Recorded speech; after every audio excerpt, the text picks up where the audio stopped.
لیکن ناظرین، گفتگو کا آغاز کریں گے ہر دور کے ہر دل عزیز ترین شاعر جن سے ہم ان کے خوبصورت اشعار کا دور حاضر میں حلیہ بگاڑنے پر دست بستہ معذرت طلب کرنے کی کوشش کریں گے۔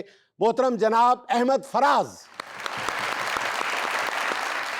جنید، آپ نے کہا کہ محفل میں موجود ہیں، تو میں کوئی محفل آرائی کرنے نہیں آیا، میں تو ایک شکوہ لے کے آیا ہوں، ایک چھوٹا سا شکوہ، ایک چھوٹا سا شاعر، واللہ چھوٹا سا شکوہ۔ فراز صاحب، آپ چھوٹے شاعر ہیں، آپ شاعروں کے امام ہیں، آپ شاعروں کے استاد ہیں۔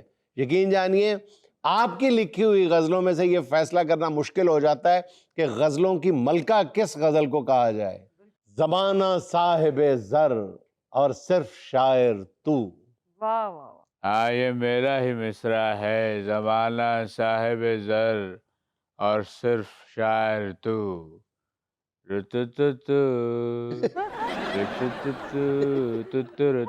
تارا تارا۔ فراز صاحب، یہی آپ کی سادگی اور بے ساختگی سننے والوں کو پاگل کر دیتی ہے۔ بیوی، تم مجھ پہ پاگل پن پھیلانے کا الزام لگا رہی ہو، میں نے تو کبھی پاگل پن نہیں پھیلایا۔ فراز صاحب، آپ کبھی کسی الزام سے اپنی زندگی میں ڈرے ہیں؟ نہیں۔ آپ نے تو کلمہ حق کہا ہے اور خنجر کی نوک پہ کہا ہے۔ بس اسی بہادری کی تو ہم سب کو ضرورت ہے۔ جج صاحب، میرے زندگی کے 12 سال لوٹا دیجئے جج صاحب۔ فراز محمد علی صاحب، آپ کو ہم سے شکوہ کیا ہے؟ شکوہ آپ سے نہیں جنید سلیم، مجھے شکوہ ان سستے شعراء کرام سے ہے جو میرے شعروں کو توڑ مروڑ کر پیش کرتے ہیں۔ میری روح تڑپتی ہے اس عمل سے۔ ہائے ہائے۔ یقین جانے جنید سلیم، انہوں نے میری شاعری کا وہ حال کیا ہے کہ جو سالے اپنے بہنوئی کی نئی موٹر سائیکل کا حال کرتے ہیں، انہوں نے میری شاعری کا وہ حال کیا ہے کہ جو نندیں اپنے بھاوج کے فینسی سوٹ کا حال کرتی ہیں۔ انہوں نے میری شاعری کے ساتھ وہ کیا ہے جو کسی غریب علاقے کے بچے نئی گاڑی پہ چریٹیں مار کر کرتے ہیں۔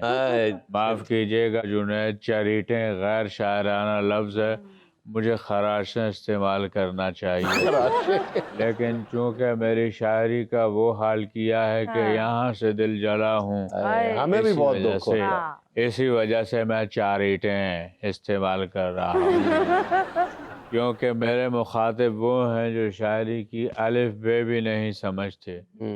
سنا ہے لوگ اس کو آنکھ بھر کے دیکھتے ہیں، سنا ہے لوگ اس کو آنکھ بھر کے دیکھتے ہیں، اگر یہ بات ہے تو ہم بھی 2-4 بالٹیاں بھر کے دیکھتے ہیں۔ سنا ہے بولے تو جاتی ہیں دور تک چھیٹیں، تو اس کے منہ پر ذرا ہاتھ رکھ کے دیکھتے ہیں۔ سنا ہے اس کے محلے میں رہتے ہیں چرسی، جو رات ہوتے ہی ڈھکن گٹر کے دیکھتے ہیں۔ سنا ہے ربط ہے اس کو گھر کے جالوں سے، اگر ایسا ہے تو اس کے گھر چل کے مکڑ کو دیکھتے ہیں۔ اور سنا ہے لوگ اسے کہتے ہیں آتی کیا کھنڈالا۔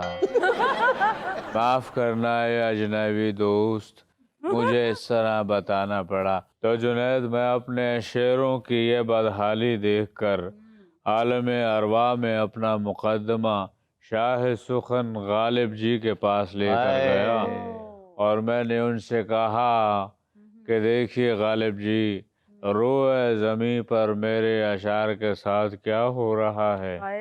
انہوں نے کہا کہ میرے اشعار کے ساتھ بھی یہی کچھ ہو رہا ہے۔ میں نے کہا دل تو جلتا ہوگا۔ انہوں نے کہا نہیں، مجھے پرواہ نہیں کہ میرے اشعار کے ساتھ کیا ہو رہا ہے، لیکن میری روح تب تڑپی جب میں نے سنا کہ میاں نواز شریف صاحب نے میرا شعر پڑھا۔ غالب ہمیں نہ چھیڑ کے پھر جوش اشک سے بیٹھے ہیں ہم تہیہ طوفان کیے ہوئے، اور نواز شریف صاحب نے حیرت انگیز طور پر ٹھیک پڑھا تھا۔ نہیں تو پھر غالب نے بلا وجہ شکایت لگا دی۔ تو میں جب غالب سے مل کے پلٹا، انہوں نے مجھے پیچھے سے آواز دی، کم آن فراز کم آن. اچھا. انہوں نے کہا کہ فراز میں تو برداشت کر لوں گا لیکن تم لوگ برداشت نہیں کر پاؤ. غالب نے غالباً ٹھیک ہی کہا تھا کیونکہ روئے ارض نے بعد میں دیکھا کہ میرا بیٹا بھی برداشت نہیں کر پایا. شبلی فراز کا نام تو سنا ہوگا تم نے. فراز صاحب ہمیں بھی بہت دکھ ہوتا ہے جب لوگ آپ کے شعروں کو توڑ مروڑ کے پیش کرتے ہیں. اے اجنبی دوست، دیکھو آپ کو اتنا برا لگ رہا ہے تو مجھے کتنا برا لگتا ہوگا. میں نے تو یہ اشعار اپنے خون جگر سے لکھے ہیں. ابھی اس دن عالم ارواح میں مجھے کسی نے واٹس ایپ پہ یہ شعر بھیجا کہ زندگی سے یہی گلہ ہے مجھے فراز، کھایا تو نے ہے بل ملا مجھے ہے فراز. اب بھلا یہ کوئی بات کرنے کی ہے؟ اب دیکھیں شعر بگڑنے کا غم الگ ہے اور کسی کے کھائے ہوا کا بل میری طرف آنا اس کا غم الگ ہے.